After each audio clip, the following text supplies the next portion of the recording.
ঝিনাইদহ ৪ আসনে এমপি আনার হত্যার অভিযোগে গ্রেফতার আসামি শীর্ষ চরমপন্থী নেতা সৈয়দ আমানুল্লাহ ওরফে শিমুল ওরফে শাহিন ভূঁইয়ার সহযোগী তানভীর ভূঁইয়া ও সেলেস্তি রহমান ৮ দিনের রিমান্ডে।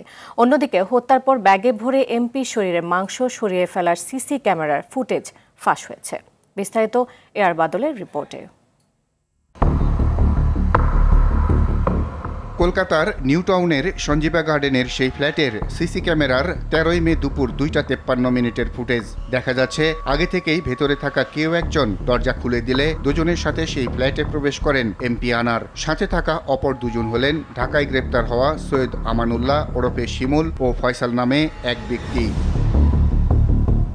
এর ২৬ ঘন্টা পর ১৪ মে বিকেল ৫টা ১১ মিনিটে ওই ফ্ল্যাট থেকে সুটকেস হাতে বের হতে দেখা যায় সৈয়দ আমানুল্লাহ ওরফে শিমুলকে। পরে আরও ছোট ছোট কয়েকটি ব্যাগ হাতে বের হতে দেখা যায় কসাই জিহাদকেও।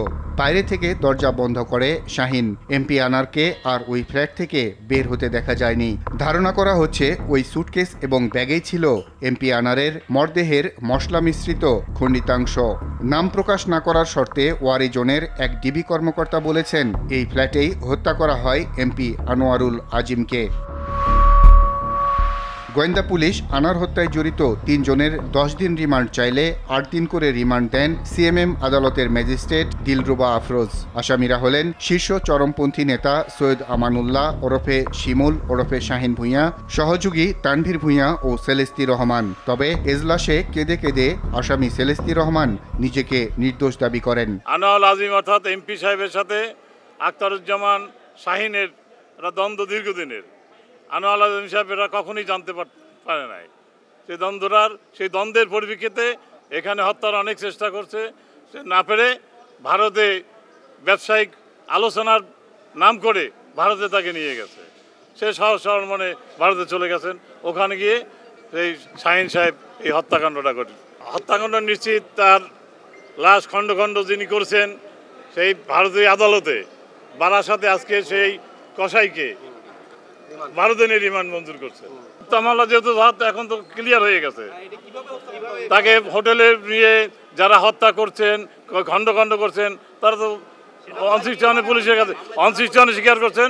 এখন হয়তো আজকের রিমান্ডের শেষে দেখা যাবে অনসিস্টেশন স্বীকার করছেন।